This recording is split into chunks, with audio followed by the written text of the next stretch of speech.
Can I help you, son? Father, I did something tonight. Something I can't undo.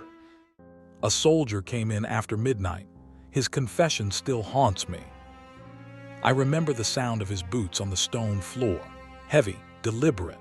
The kind of footsteps that carry weight beyond the body.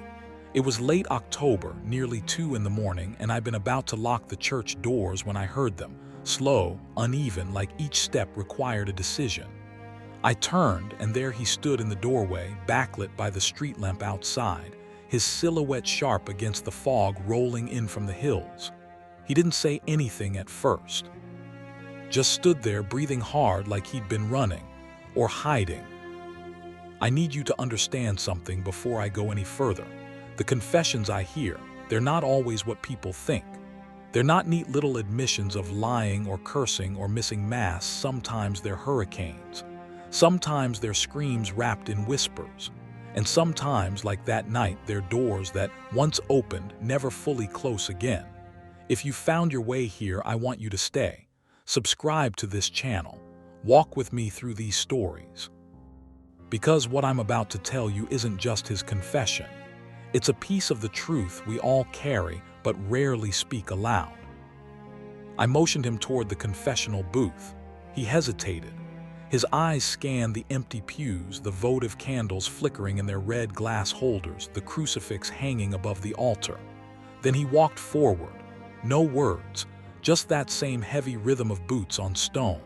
When he sat down, I could hear him on the other side of the screen, his breath shallow, uneven, catching in his throat like something was lodged there. I waited. I always wait. Confession isn't about rushing. It's about letting the silence do its work until the person is ready to break it. Finally, he spoke. "Father," he said, and his voice was younger than I expected. Mid-20s, maybe. "I don't know if I believe in this anymore. In God, in forgiveness, in any of it." I told him that was all right, that he didn't need to believe to talk, that sometimes talking is the first step back toward belief, or at least toward peace. He made a sound, half laugh, half sob. It rattled in his chest. "Peace," he repeated. "Yeah, I don't think I get to have that." I asked him why. He didn't answer right away. I could hear him shifting in the booth, his hands rubbing together, the fabric of his jacket creaking. Then he said, "I just got back 3 weeks ago from overseas, and I thought coming home would fix it. I thought seeing my family, sleeping in my own bed, eating real food, I thought all of that would make it stop. But it hasn't. It's worse." I asked him what was worse. "The dreams," he said. "No, not dreams, memories. They come at night. They come during the day. I'll be at the grocery store and I'll hear a car backfire and suddenly I'm back there. I'll smell diesel and I'm back there. I'll see a kid running down the street and I'm back there." "Back where?" I asked. He paused, a long pause, the kind that makes you wonder if the person on the other side has left, even though you know they're still sitting there. "Kandahar," he finally said. "Southern Afghanistan. We were stationed outside a village supposed to be a peacekeeping mission. Hearts and minds, they called it. We handed out school supplies. We fixed wells. We played soccer with the kids, and the whole time we knew. We knew some of those villagers were feeding intel to the Taliban. We knew some of those kids would grow up to plant IEDs, but we smiled. We followed orders. We did our jobs."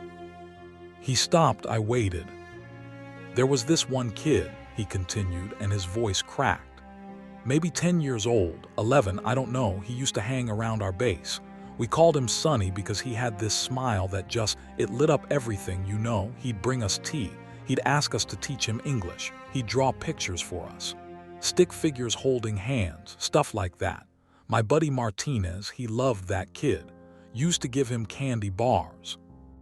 Used to joke that when the deployment was over, he'd sponsor Sonny to come to the States, get him into a good school." I could hear him crying now. Quiet, controlled, the kind of crying men do when they've been trained not to. "One morning," he said, "Martinez was walking the perimeter, standard patrol. Sonny ran up to him, smiling, always smiling. He had something in his hands, a package, wrapped in cloth. Martinez thought it was a gift. He smiled back. He reached out to take it. I closed my eyes. I knew where this was going. It was a bomb, the soldier said. A small one, homemade, but enough too. He couldn't finish. He didn't need to. Martinez died instantly, he said after a moment. Sonny too. The blast, he made a sound like air escaping. There was nothing left of either of them, nothing I could recognize. I sat there in the darkness of my side of the booth, my hands folded, my heart heavy. I'd heard confessions about infidelity, theft, violence, rage. But this was different. This was the kind of confession that doesn't ask for forgiveness. It asks for permission to keep living. "I'm sorry," I said quietly. "I'm so sorry." "Don't be," he said. "It gets worse." I didn't know how it could, but I should have known. I should have known that when someone says it gets worse, you brace yourself, because it always does. "We found out later," he said, "that Sonny didn't know. He didn't know what was in the package. The Taliban used him. They told him it was a gift for the soldiers. They told him we'd be happy. He thought he was doing something good." I heard him slam his fist against the wall of the booth. Once, twice. "He thought he was doing something good," he repeated, his voice breaking apart. "And I hated him, Father. When it happened, I hated him. I wanted to dig him out of the ground and kill him again. I wanted to find whoever gave him that package and make them suffer. And I did. I did make them suffer." He stopped. The silence was suffocating. "What did you do?" I asked, though part of me didn't want to know. "We got intel," he said. 3 days later, the guy who made the bomb, his name was Rashid, mid-30s, lived in the village. We rolled in at dawn, kicked in his door.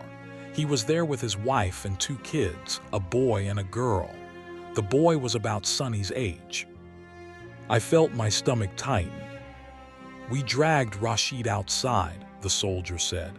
"We zip-tied his hands, we made him kneel, and I stood over him. I had my rifle. I could have ended it, clean, quick. Orders were to bring him in for questioning, but I could have ended it right there.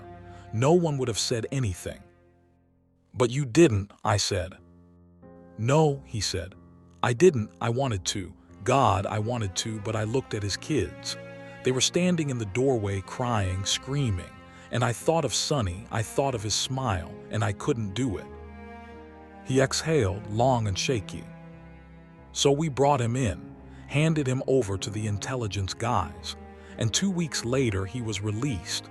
Insufficient evidence, they said. He walked out, went back to his village, back to his family, and Martinez is still dead. Sonny is still dead, and I'm still here." I didn't know what to say. There are moments in the confessional where words feel useless, where the weight of what's been shared is too great for platitudes or scripture. So I just sat there, and I listened. "I think about it every day," the soldier said. "I think about how I should have pulled that trigger, how maybe if I had, it would have evened things out, like some kind of cosmic balance. Martinez for Rashid, but I didn't. And now I don't know if I'm a coward or if I did the right thing, and I don't know which one is worse." He was quiet for a moment. Then he said, "Do you think God forgives people like me?" I thought carefully before I answered, because this wasn't a question about theology. It was a question about whether his life still had value, whether he was still human. "I think," I said slowly, "that God doesn't ask us to carry burdens we were never meant to carry. War puts things on people, things that should never be there. Guilt, rage, impossible choices. And I think God understands that. I think he grieves with you." "But does he forgive me?" the soldier pressed. "For what?" I asked. "For surviving, for hating, for hesitating. None of those are sins, they're wounds." He made that sound again, the broken laugh. I don't feel forgiven, he said. I feel like I'm drowning. Then maybe, I said, forgiveness isn't something you receive all at once. Maybe it's something you learn to breathe, little by little, day by day. He didn't respond. The booth was silent except for the faint sound of his breathing. And then, after what felt like an eternity, he stood up. "Thank you, Father," he said. "I don't know if it helped, but thank you." I heard his boots again, that same heavy rhythm, walking toward the door, and then he was gone. The church was silent. The candles flickered, and I sat there in the darkness, wondering if I'd said the right thing, wondering if there even was a right thing to say. I didn't see him again for a long time, but his confession stayed with me. It burrowed into my thoughts. It followed me into my own prayers, and eventually I realized something. He didn't come to me that night looking for absolution. He came looking for permission to keep living, and I don't know if I gave him that. I hope I did, but I'll never know for sure. Because that's the thing about confessions. You hear the beginning. Sometimes you hear the middle, but you almost never hear the end. 3 months passed before I saw him again. It was a Sunday morning, late January, the kind of cold that seeps through the stone walls and settles into your bones no matter how many layers you wear. I was preparing for the 9 o'clock Mass, laying out the vestments, filling the cruets with water and wine, when I heard the heavy oak door at the back of the church creak open. I turned, expecting to see one of the early arrivals, Mrs. Chen, who always came 40 minutes ahead to pray the rosary, or Mr. Kowalski, who liked to sit in the last pew and read the bulletin before anyone else arrived. But it was him, the soldier. He looked different, thinner. His face was gaunt, shadowed under the eyes like he hadn't slept in weeks. He wore the same jacket, olive green, military issue, but it hung looser on his frame now. He stood in the doorway, not moving, just looking at the altar, at the crucifix, at the votive candles burning in their quiet rows. I didn't approach him right away. Something told me to let him come to me. So I continued my preparations, moving slowly, deliberately, giving him space to decide what he needed. After a few minutes, he walked down the center aisle, not toward the confessional this time, toward the front pew. He sat down heavily, like his legs had given out, and he dropped his head into his hands. I finished setting up and walked over. I sat down beside him, not too close, just close enough that he'd know I was there if he wanted to talk. We sat in silence for a long time. The church was still empty. Outside, I could hear the wind rattling the bare branches of the oak trees in the courtyard. Inside, there was only the faint hiss of the radiators and the occasional pop of the votive candles. Finally, he spoke. "I tried to do what you said," he murmured, his voice barely above a whisper. "About breathing, about forgiveness being something you learn. I tried. I waited. It didn't work," he said. I asked him what happened. He lifted his head. His eyes were red-rimmed, glassy. He looked at the crucifix hanging above the altar, and for a moment I thought he might get up and leave. But he didn't. "I started seeing a therapist," he said. "VA set me up with someone, a woman, Dr. Brennan. She specializes in PTSD, combat trauma, all that. I went twice a week for 2 months, talked about everything, about Martinez, about Sonny, about Rashid, about the dreams. She gave me exercises, breathing techniques, meditation. She told me to write letters to the people I lost, to say the things I never got to say." He paused. "So I did," he continued. "I wrote to Martinez, told him I was sorry, told him I missed him, told him his daughter, she's 3 now, looks just like him. I wrote to Sonny, told him I didn't blame him, told him I wished I could have saved him, and I wrote to Rashid." That caught me off guard. "To Rashid?" I asked. He nodded. "Yeah," he said. "Dr. Brennan thought it might help. She said holding onto rage was like drinking poison and expecting the other person to die. So I wrote to him, and you know what I said? I shook my head. I told him I understood, the soldier said, his voice thick. I told him that if someone had killed my family, I'd probably do the same thing he did. I'd probably build bombs too. I'd probably send kids with packages if it meant getting revenge. I told him I didn't forgive him, but I understood him. He laughed bitterly. Dr. Brennan said that was progress. She said understanding was the first step toward letting go. But Father, it didn't feel like progress. It felt like I was betraying Martinez all over again. Like I was saying what he went through didn't matter. That's not what you were saying, I told him gently. Wasn't it? He shot back. Because that's what it feels like. It feels like every time I try to move forward, I'm stepping on his grave, like I'm leaving him behind. I thought about that, about the guilt survivors carry, about how grief and loyalty can twist together until you can't tell where one ends and the other begins. Moving forward doesn't mean forgetting, I said. It doesn't mean what happened to Martinez doesn't matter. It means you're choosing to keep living in a way that honors him. And I think he'd want that for you. The soldier stared at me for a long moment. Then he looked away. Maybe, he said quietly, but there's something else, something I didn't tell you before. My chest tightened. I'd learned over the years that when someone says there's something else, it's usually the thing they came to confess in the first place. Everything before is just preamble, setup. The real weight is always saved for last. What is it? I asked. He took a deep breath. His hands were shaking. The night before Martinez died, he said, we had a fight, a stupid fight. He wanted to request a transfer, said he was tired of being in the field, said he wanted to do something safer. Admin work, training, something that would get him home in one piece. And I told him he was being a coward. I told him we all wanted to go home, but we had a job to do. I told him if he left, he'd be letting the team down. He stopped, his jaw clenched. He didn't put in the request, the soldier continued. He stayed, and the next morning he was dead. And I keep thinking that if I hadn't said those things, if I just told him to do what he need, to do, he'd still be alive. He'd be home with his wife and his daughter. He'd be safe. Tears were streaming down his face now, and he made no effort to wipe them away. So you see, Father, he said, it's not just about what happened to him.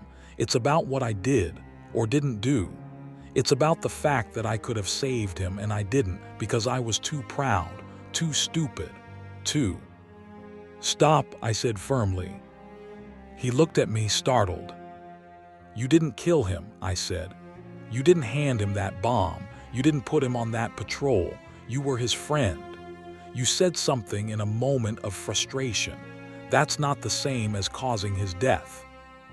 But if I interrupted. If is the cruelest word in the English language. If you'd said something different, if you'd been there, if you'd known. You can torture yourself with ifs for the rest of your life and it won't change what happened. It'll only destroy you. He shook his head, his hands gripping the edge of the pew so hard his knuckles went white. I don't know how to let it go, he said. I don't know how to stop replaying it over and over, every day, every night. Then don't, I said. He looked at me, confused.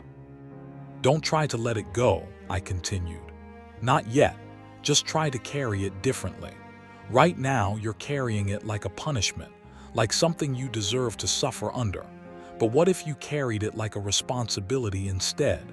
What if you honored Martinez by living the life he didn't get to live, by being there for his family, by doing the things he would have done? The soldier was silent. I could see the gears turning in his mind, trying to reconcile what I was saying with the narrative he'd built for himself. His wife, he said slowly, I haven't talked to her since the funeral. I didn't know what to say." "Then maybe start there," I suggested. "Not with words, just with presence. Show up. Let her know she's not alone. Let her daughter know her father mattered." He nodded slowly, like he was testing the idea, seeing if it fit. "Okay," he said.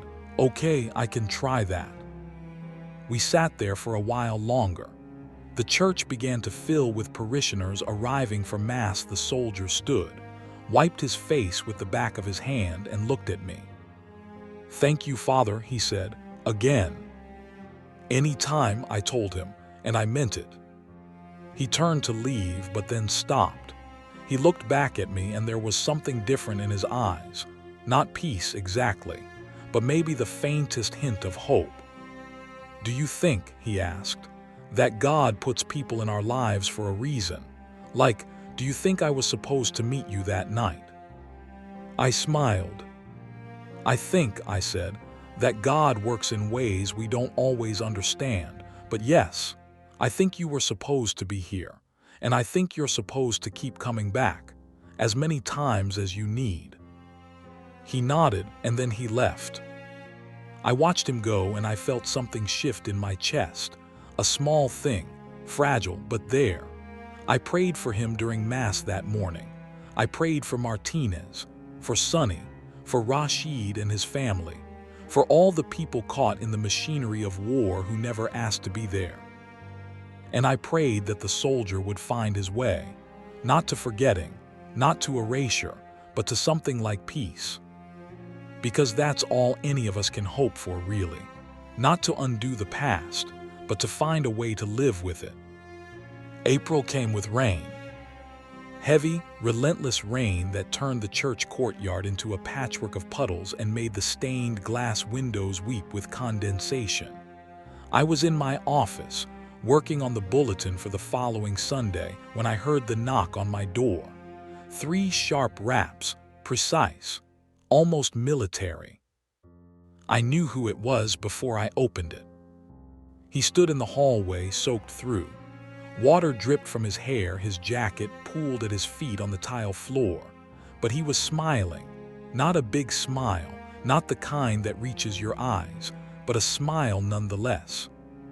"Father," he said, "do you have a minute?" I ushered him in, grabbed a towel from the small bathroom adjacent to my office, and handed it to him. He dried his face and hair, but made no effort to take off the wet jacket. He sat down in the chair across from my desk, and I sat down too, waiting. "I did it," he said. "What you told me to do. I reached out to Martinez's wife. Angela, I called her, asked if I could visit. And I prompted. She said yes," he continued. "So I drove down to San Diego last weekend. She lives in a small apartment near the naval base. She's working 2 jobs now, waitressing during the day, cleaning offices at night. Her mom helps with the daughter, Lucia. That's her name." He paused, and something softened in his face. "Lucia's 4 now," he said. "She's got Martinez's eyes, his smile. Angela showed me pictures of him, pictures I'd never seen before.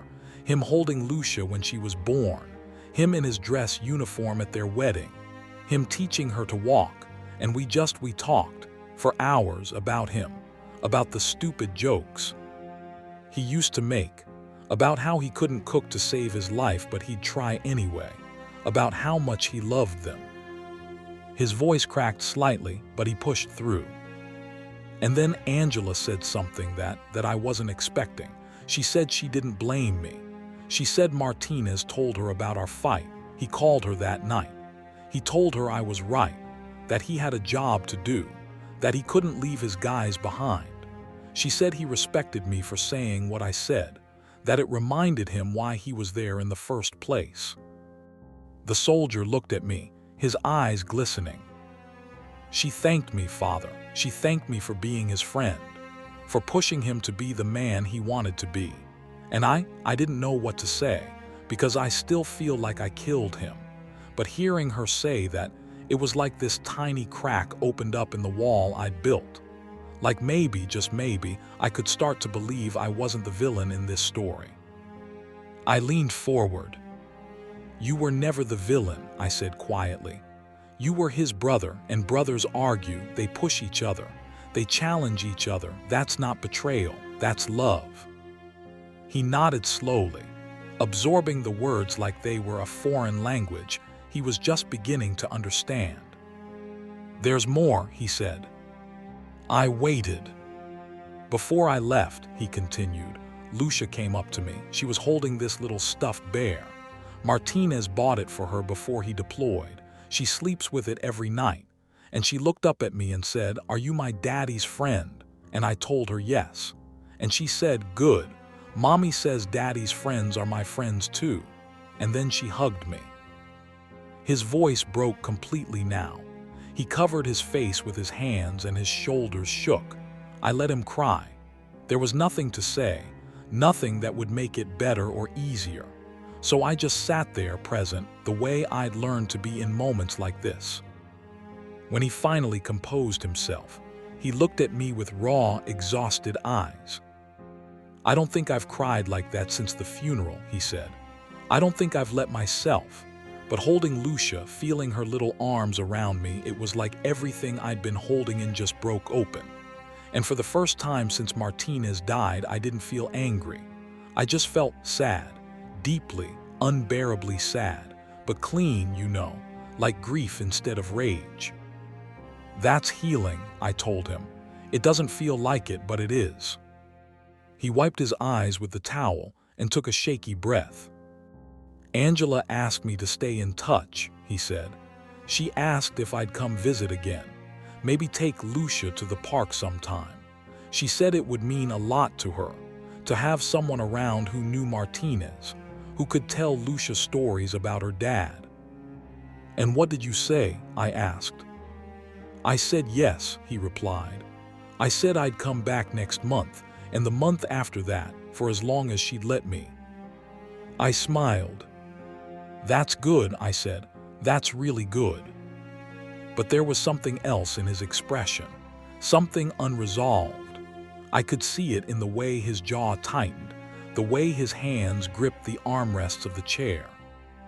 "What is it?" I asked. He hesitated. Then he said, "I need to tell you something else. Something I haven't told anyone, not Dr. Brennan, not Angela, no one." I nodded, giving him permission to continue. "After I got back from San Diego," he said, "I started thinking about Sonny again, about his family. I started wondering what happened to them, if they were okay, if they even survived after everything that went down in their village. So I did some digging. I reached out to a guy I served with who's still over there, working as a contractor.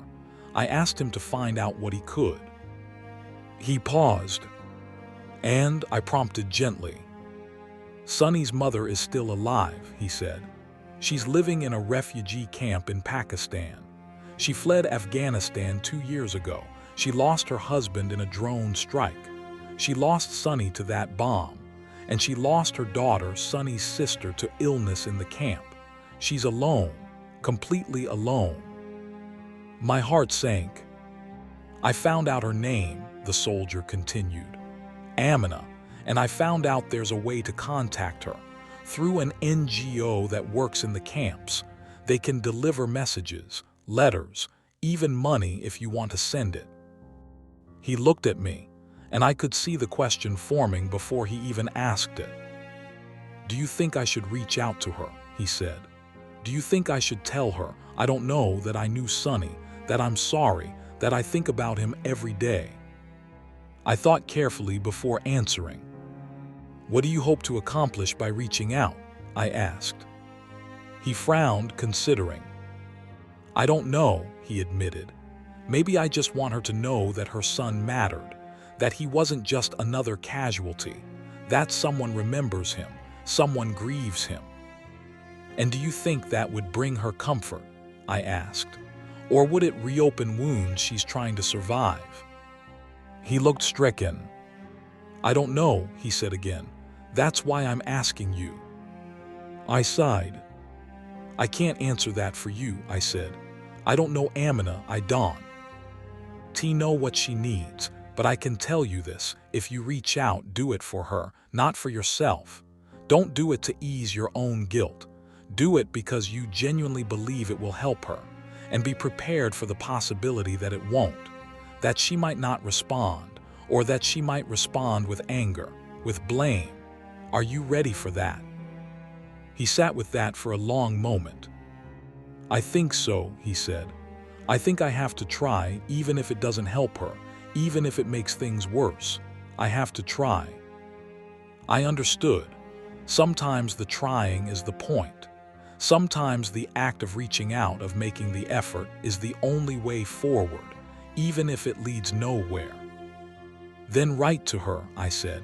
But write carefully, write with humility, and be honest.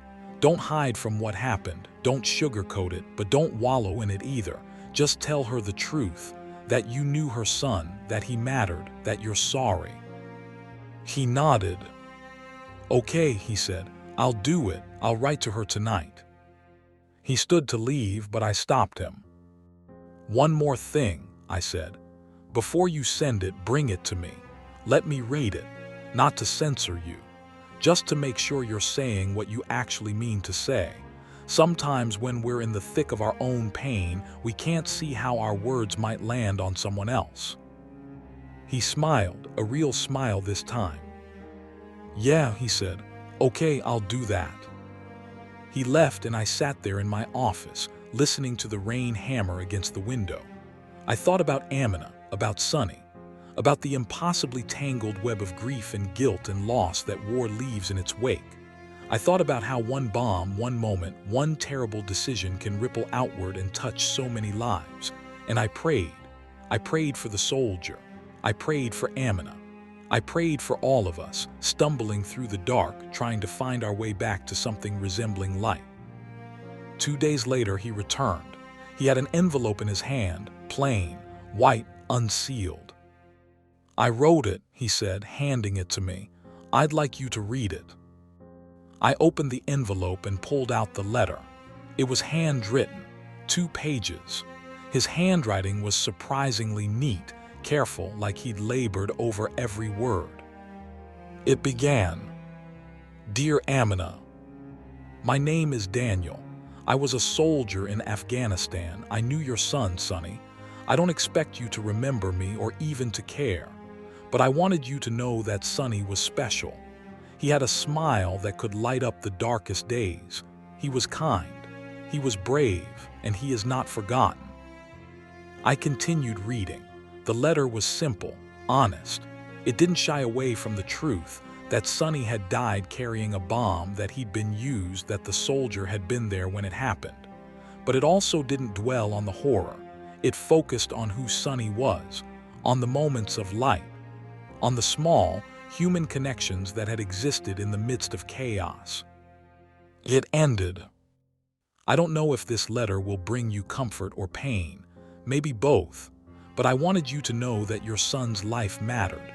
He mattered to me, and I carry him with me every day. I'm sorry for everything you've lost. I'm sorry for the world that took him from you, and I hope, wherever you are, you find peace. With deepest respect, Daniel. I folded the letter carefully and handed it back to him. It's perfect, I said. Send it. He nodded, his eyes wet again. Thank you, Father, he said, for everything. You don't need to thank me, I replied.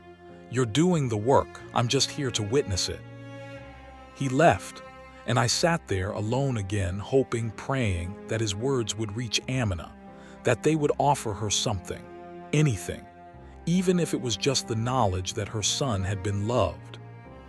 Summer arrived quietly. The rain gave way to long, warm days.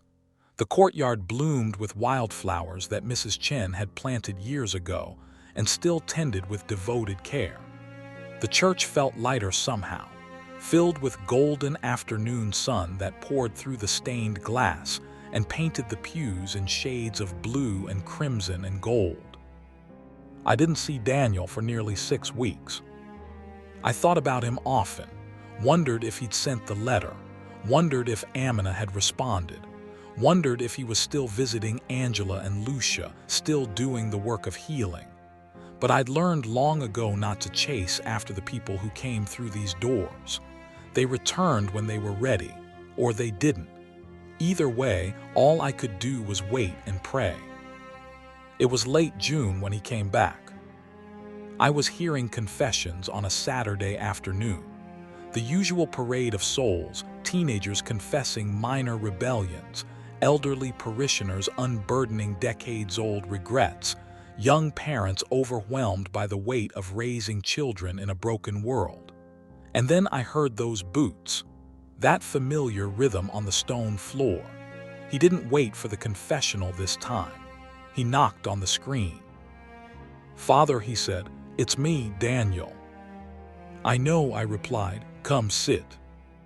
He settled into the booth and I could hear him breathing, steady, calmer than before. "She wrote back," he said. My heart leapt. "Amina?" I asked. "Yes," he said. "It took almost 2 months. The NGO said mail moves slowly in the camps, but she wrote back, and Father," his voice caught. "Her letter, I don't even know how to describe it." "Tell me," I said gently. He took a breath. "She thanked me," he said. "She thanked me for remembering Sonny. She said most people have forgotten.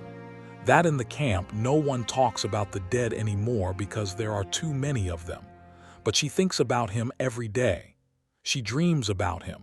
She said she still hears his laugh sometimes in the wind, in the voices of other children playing." He paused. And then she said something that broke me open all over again. She said, "I do not blame you, Daniel. You did not make this war. You did not put the bomb in my son's hands. You were just a boy yourself, far from home, doing what you were told. We are all victims of the same evil, and I forgive you, even though there is nothing to forgive." I closed my eyes, letting the weight of those words settle into the space between us. "She forgives me," Daniel repeated, his voice thick with emotion. "She forgives me, Father, and I didn't even know I needed her forgiveness until I had it. I thought it was Martinez I needed forgiveness from. I thought it was God, but it was her. It was Sonny's mother, and she gave it to me freely, without hesitation, without conditions." "That's grace," I said quietly. "That's what grace looks like." "I wrote her back," Daniel continued.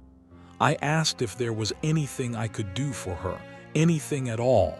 I told her I'd send money, I'd help her relocate, I'd sponsor her if she wanted to come to the States, anything." "And what did she say?" I asked. "She hasn't responded yet," he said. "But I don't need her to. Just knowing she's out there, that she's alive, that she's surviving, it's enough. It has to be enough." We sat in silence for a moment. Then Daniel shifted, and I could hear something change in his tone, something heavier. "There's something else I need to tell you," he said. Here it was again, the something else, the deeper layer. "I'm listening," I said. "I tracked down Rashid," Daniel said. My blood went cold. "You what?" I asked, trying to keep my voice steady. "I found him," Daniel said, "through the same contractor buddy who helped me find Amina. He's still in Afghanistan, still in the same village. And I needed to know. I needed to know if he was still making bombs, still recruiting kids, still killing people." And I managed. "He's not," Daniel said. "He's a shopkeeper now, runs a small store, sells grain and cloth and tools. My buddy talked to some locals. They said Rashid changed after we detained him, that he stopped working with the Taliban, that he just wants to live quietly and provide for his family." I didn't know what to say. "I thought I'd feel something," Daniel continued. "Rage, vindication, relief, something, but I felt empty, like learning that didn't change anything. Martinez is still gone, Sonny is still gone, and Rashid is just living. The same way I'm trying to live. The same way Amina is trying to live. We're all just surviving the aftermath of something none of us fully controlled. He exhaled slowly. Dr. Brennan says that's acceptance, he said. She says I'm finally accepting that there are no neat endings, no satisfying resolutions, just people doing the best they can with the pieces they have left. And maybe she's right. Maybe that's all this is, acceptance. Do you feel at peace with that? I asked. He thought for a long moment. No, he said honestly, but I feel less at war with it, and maybe that's the same thing. Maybe peace isn't the absence of conflict. Maybe it's just the moment when you stop fighting yourself. I smiled, even though he couldn't see me. I think you might be right, I said. He stood then, preparing to leave. But before he did, he said one more thing. I'm going back, he said. Back where? I asked, though I already knew. Afghanistan, he said. Not as a soldier, as a civilian. There's a nonprofit that builds schools in conflict zones. They're looking for people with military experience. People who know the terrain, the culture, the language. I applied. They accepted me. I leave in September. My heart clenched. Daniel, I said carefully, are you sure? After everything you've been through? I'm sure, he interrupted. I need to go back, Father, not to fight, not to destroy, but to build, to do something that matters, to turn all this pain into something good. I think that's the only way I'm going to be able to live with myself, by going back and trying to fix even a small part of what was broken. I understood. I didn't like it. I worried for him, but I understood. Then I'll pray for you, I said. Every day, I'll pray that you find what you're looking for, and I'll pray that you come home safe. Thank you, Father, he said. I'll write to you, let you know how it goes. Please do, I said. He left the booth. I heard his boots one last time, walking toward the door, and then he was gone. The church fell silent except for the distant hum of traffic outside and the soft whisper of the votive candles burning in their alcoves. I sat there for a long time after he left. I thought about his journey, about how far he'd come from that first night when he stumbled into the church, drowning in guilt and rage, about how he'd found forgiveness in the most unexpected places, from a widow, from a grieving mother, from himself. And now he was returning to the place that had broken him, not for revenge, but for redemption. I prayed for him that night. I prayed for his safety. I prayed that he'd find the peace he was searching for. And I prayed that his story, wherever it led, would be one of healing. Because that's what confession is really about. Not just the unburdening of guilt, but the slow, painful, beautiful process of becoming whole again. September came and went. Daniel sent me a letter in early October, postmarked from Kabul. The envelope was thin, creased from its long journey, covered in stamps I didn't recognize. I opened it carefully, unfolding the single sheet of paper inside. Father John, I made it, I'm here. It's strange being back. Everything looks the same, but it feels completely different. Maybe because I'm different. I'm not carrying a rifle anymore. I'm carrying textbooks and construction plans. I'm not scanning rooftops for threats. I'm measuring foundations for classrooms. The nonprofit placed me in a village about 40 miles north of Kandahar. Not the same village where Sonny died, but close enough that the landscape feels familiar. The mountains, the dust, the way the light hits everything at sunset. It all comes back in waves. We're building a school for girls. Can you believe that? In a place where the Taliban used to burn schools, we're building one. Brick by brick. The locals are helping. At first they were suspicious, another American coming to tell them what to do. But when they realized I spoke some Pashto, when they saw I was willing to work alongside them, things changed. Yesterday, an old man named Hamid brought me tea while we were mixing cement. He told me his granddaughter will attend this school. He said it with tears in his eyes. I think about Martinez every day. I think about what he'd say if he could see me now. I think he'd laugh. He'd make some joke about me trading my rifle for a shovel, but I also think he'd be proud. At least, I hope he would be. I'll write again soon. Pray for us. Daniel. I folded the letter and placed it in my desk drawer alongside the few other letters I'd kept over the years, the ones that mattered, the ones that marked turning points in people's lives. I prayed for him that night as I'd promised, and then I waited. The next letter came in December. Father John, the school is nearly finished. We're painting the walls now. Bright colors, yellow and blue and green. The children from the village come by every day to watch. They peek through the windows, trying to imagine what it will be like inside. Some of them have never been to school before. Some of them don't even know how to hold a pencil. There's a boy who reminds me of Sonny. His name is Tarek, same age Sonny would have been if he'd lived. Same bright eyes, same fearless curiosity. He follows me around the construction site asking questions in broken English. What is this? Why you do that? When's school open? I try to answer him, but sometimes I have to stop and walk away because it hurts too much. Because I look at him and I see Sonny. And I think about all the things Sonny never got to do, never got to learn, never got to become. But then I remind myself why I'm here. I'm here so that Tarek gets those chances, so he gets to grow up, so he gets to become whoever he's supposed to be. Angela sent me pictures of Lucia. She's in kindergarten now. She drew me a picture of her daddy. It's just stick figures, but she labeled them Daddy and Mommy and me and Uncle Daniel. Uncle Daniel. She calls me that now. I never asked her to. She just started doing it on her own. It makes me feel like I'm part of something, like I'm not just wandering anymore. Christmas is coming. It won't feel like Christmas here, but I'll find a way to mark it. Maybe I'll teach Tarek about it. Maybe we'll sing a carol while we paint. Keep praying, Father. I need it. Daniel. I did keep praying. Every morning, every night.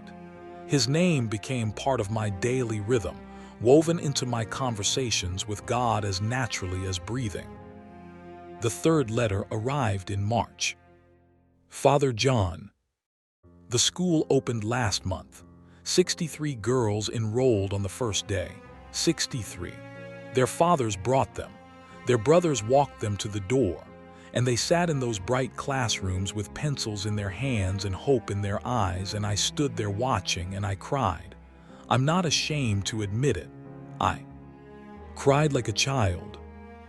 The teacher we hired, her name is Parisa. She's incredible. She's young, maybe 25, but she's fierce.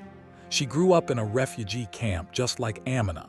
She taught herself to read using old newspapers and donated books. And now she's teaching these girls. She's giving them the tools to build different lives, better lives. I got another letter from Amina. She's still in Pakistan, but she's doing better. The NGO helped her get a small loan to start a tailoring business in the camp. She's making clothes for other refugees. She says it gives her purpose. She says Sonny would be proud of her. She asked me if I'd visited his grave. I told her I hadn't, that I didn't know where he was buried. She told me he's buried in a small cemetery on the outskirts of the village where he lived. She described the location. She said if I ever went there, I should tell him she loves him, that she'll see him again someday. I haven't been there yet. I don't know if I can, but I think about it. I think maybe before I leave, I'll go. I'll bring flowers. I'll tell him what his mother said. I'll tell him I'm sorry. And maybe I'll tell him about the school, about Tarek, about the 63 girls who get to learn because people like him reminded people like me why we have to keep trying. I don't know when I'm coming home, maybe not for a while. There's talk of building another school in a neighboring village. They want me to stay on, help with the project. I think I will. I think this is where I'm supposed to be right now.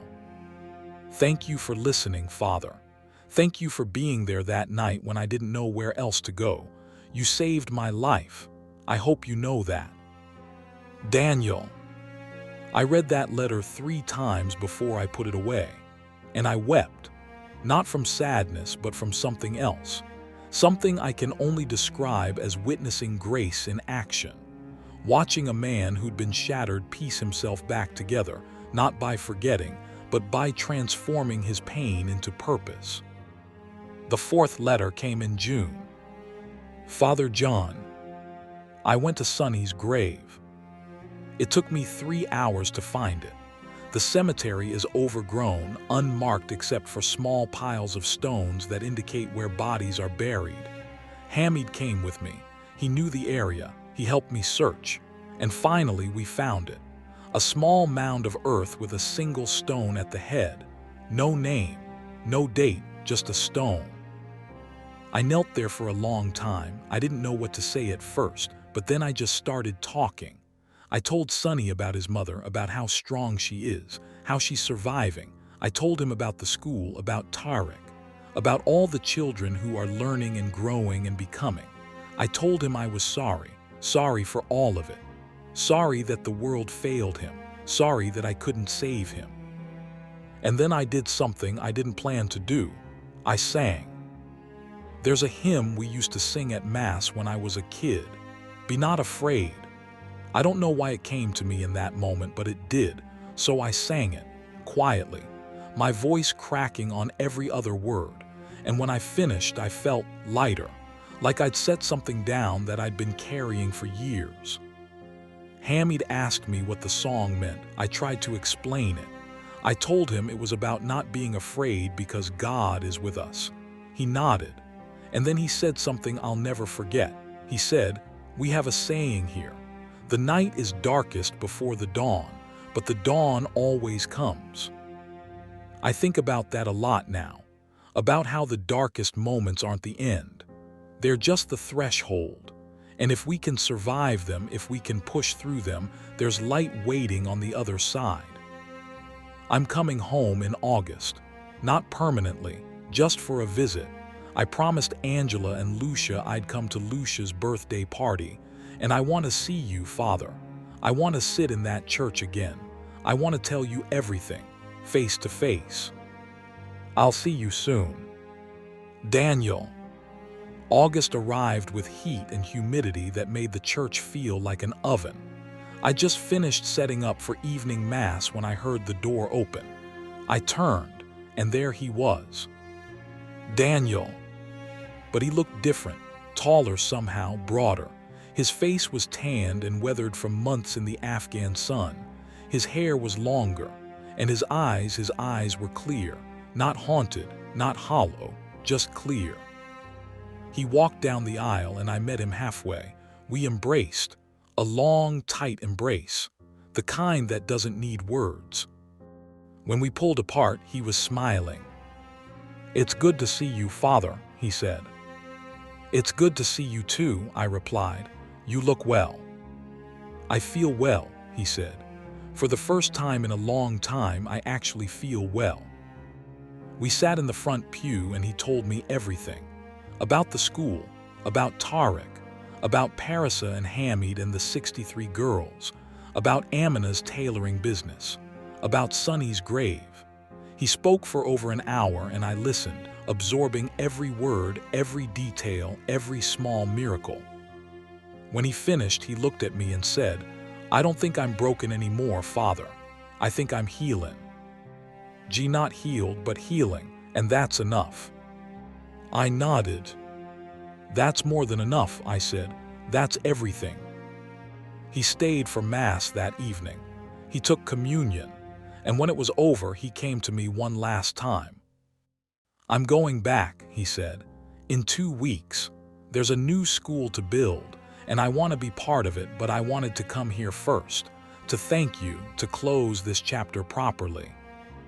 "You don't need to thank me," I said. You did the work, I just witnessed it." Still, he said, "Thank you." He left that night, and I stood in the empty church, watching the candles flicker, feeling the presence of something sacred lingering in the air. I never saw Daniel again, but I still hear from him. Letters come every few months, updates on the schools, on Tarek, on Amina, on Angela and Lucia. He's building a life out of the ruins of his past, and in doing so, he's building lives for others. That's what redemption looks like. Not a single moment of absolution, but 1,000 small acts of love. 2 years have passed since Daniel left my church that August evening. 2 years of letters arriving in thin, worn envelopes. 2 years of updates about schools and children and small victories in places most people will never see. 2 years of watching from a distance as a broken man continued to rebuild himself and his world, one brick at a time. But the letter that arrived last month was different. I knew it the moment I saw the envelope. It was thicker than usual, heavier, and the handwriting on the front, Daniel's careful, measured script, seemed more deliberate somehow, more final. I sat down at my desk, opened it slowly, and began to read. Father John, I'm writing this from a hospital in Kabul. Don't worry, I'm okay, mostly. There was an incident 3 weeks ago. A remnant Taliban cell attacked one of our school sites. We weren't the target, but we were close enough to get caught in the crossfire. I took shrapnel in my leg and shoulder. Nothing life-threatening, but enough to ground me for a while. I'm telling you this not to worry you, but because it's forced me to do something I've been avoiding. It's forced me to stop, to sit still, to think about everything that's happened over these past few years. And I realized I need to tell you the rest of the story. The part I haven't written about yet. The part I wasn't ready to face until now. Do you remember when I told you about Rashid? About how I found out he'd become a shopkeeper? How I said I felt empty when I learned that? I lied. I didn't feel empty. I felt rage. Pure, white-hot rage. Because Martinez was dead and Sonny was dead and Rashid got to keep living. He got to keep running his shop and raising his children and existing in the world like nothing had happened. And that felt wrong. It felt cosmically unjust. So I did something I'm not proud of. 6 months after I arrived in Afghanistan to build the schools, I went to his village. I didn't tell anyone, I just went.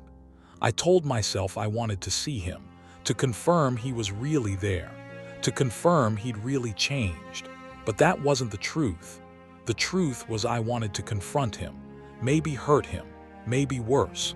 I hadn't decided yet. I found his shop easily. It was exactly like my contact described, a small storefront on a dusty street selling grain and tools and cloth. I watched him from across the road for over an hour. He looked older than I remembered, thinner, grayer. He moved slowly, like his body hurt, like he was carrying his own weight. I was about to cross the street, about to walk in there and do something I couldn't take back when I saw her. A little girl, maybe 7 years old. She came running out of the back of the shop, laughing, holding a piece of bread. She threw her arms around Rashid's legs and he picked her up and spun her around. And she laughed harder. That pure, unself-conscious laugh children have before the world teaches them to be afraid. And I froze. Because I realized that if I walked in there, if I hurt him, I wouldn't just be hurting Rashid. I'd be destroying her. I'd be taking her father the same way someone took Sonny from Amina. I'd be perpetuating the exact cycle I came here to break. So I turned around and I walked away. But the rage didn't leave. It stayed with me for months, burning in my chest every time I saw Tarek, every time I received a letter from Angela, every time I thought about Martinez's empty grave in California. It poisoned everything. I started drinking. Not a lot, just enough to numb the edges, enough to sleep without dreaming. The other aid workers noticed. Parisa noticed. She pulled me aside one day and asked me what was wrong, and I told her. I told her everything about Rashid, about the girl, about how I'd walked away but couldn't let it go. And you know what she said. She said, "Good, you walked away. That means you're stronger than your anger. Now you have to finish the work." I asked her what that meant. She said, "Forgiveness isn't something you give once. It's something you choose every day, every hour, every moment the anger comes back. You have to choose it again, until one day you don't have to choose anymore. It just is." So I tried. I chose it every morning when I woke up. I chose it every time I drove past Rashid's village. I chose it every time I thought about Martinez. And slowly, so slowly I didn't even notice at first, the rage started to fade. Not disappear, but fade. And then 2 months ago, something happened. I was at the market in Kandahar buying supplies for the new school, and I saw him, Rashid. He was there with his daughter, the same little girl buying vegetables. We were maybe 20 feet apart. Our eyes met. He recognized me. I could see it in his face. The fear, the confusion, the preparation to run or fight or beg. But I didn't move. I just stood there. And then I did something I didn't plan.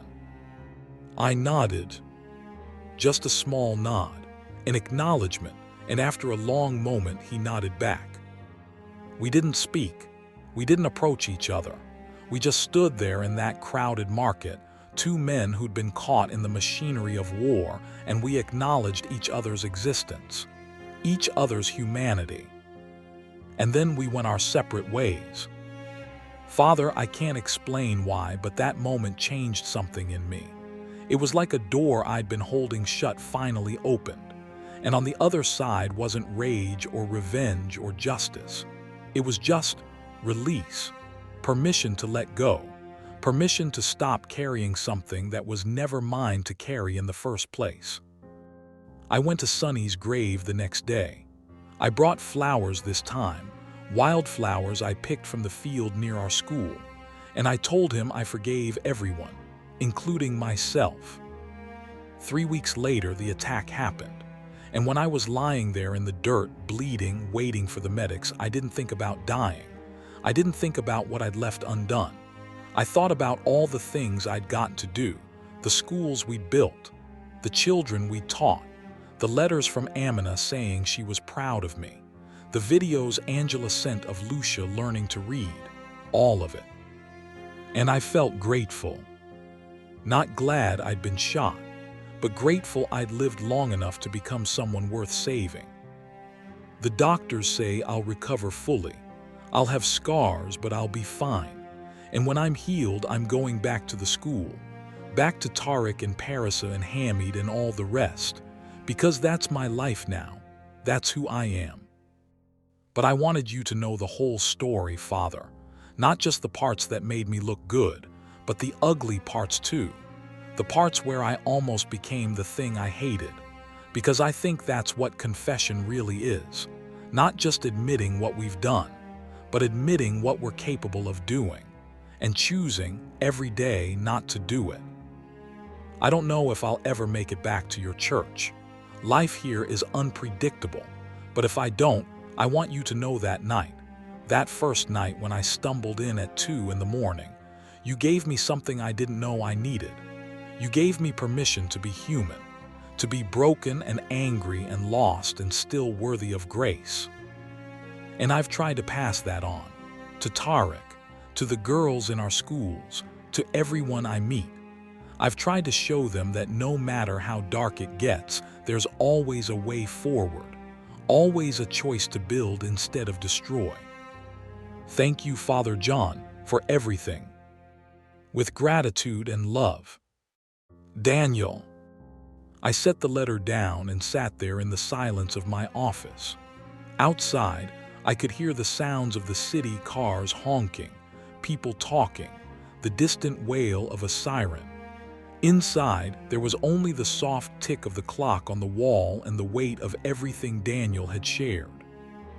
I thought about him lying in that hospital bed in Kabul, writing this letter with shrapnel wounds still healing in his body. I thought about the journey he'd taken from that first night, drowning in guilt and rage to now, to this place of hard-won peace. And I realized something. Daniel didn't need me to absolve him. He never did. What he needed was someone to bear witness, someone to stand in the darkness with him and say, "I see you, I hear you, and you're not alone." That's what we all need, really. Not answers, not solutions, just someone willing to sit with us in our pain and not look away. I've been a priest for 32 years. I've heard thousands of confessions, thousands of stories of sin and sorrow and suffering, and I've learned that the human capacity for both destruction and redemption is limitless. We can break each other in ways that seem irreparable, but we can also heal each other. We can build on top of ruins. We can transform our deepest wounds into our greatest gifts. Daniel taught me that. He came to me broken, and through his own courage and determination, he made himself whole. Not by forgetting what happened, not by pretending the pain didn't exist, but by choosing every single day to turn his suffering into something meaningful. That's the lesson I want to leave you with. That's what I hope you take from this story. You might be carrying something heavy right now, something you think will destroy you. Guilt, grief, rage, shame. Something that wakes you up at 3 in the morning and won't let you sleep. Something that follows you through your days like a shadow. And I can't tell you it will be easy to carry. I can't promise it won't hurt. But I can tell you this, you don't have to carry it alone, and you don't have to let it define you. You can take that weight and transform it. You can build schools on the graves of your grief. You can turn your rage into compassion. You can forgive the unforgivable, not because it's deserved, but because you deserve to be free. It won't happen all at once. It will take time. It will take work. It will take choosing over and over again to move toward light instead of darkness. But it's possible. Daniel proved it's possible. I still pray for him every night. I pray for his safety. I pray for the children in his schools. I pray for Amina and Angela and Lucia and all the others whose lives he's touched. And I pray that wherever he is, whatever he's doing, he knows that he matters, that his life means something, that his story isn't over yet. Because none of our stories are over, not while we're still breathing, not while we still have the choice to do better, to be better, to build instead of break. So if you're listening to this, wherever you are, whatever you're carrying, know this. You're not alone. You're not beyond redemption. And there's always a way forward. You just have to take the first step. And then the next. And then the next. Until one day, you look back and realize how far you've come. That's my prayer for you. That's my prayer for all of us. May we find the courage to face our darkness. May we find the strength to choose light. And may we never forget that even in our deepest brokenness, we are still worthy of grace. God bless you. And thank you for walking this journey with me.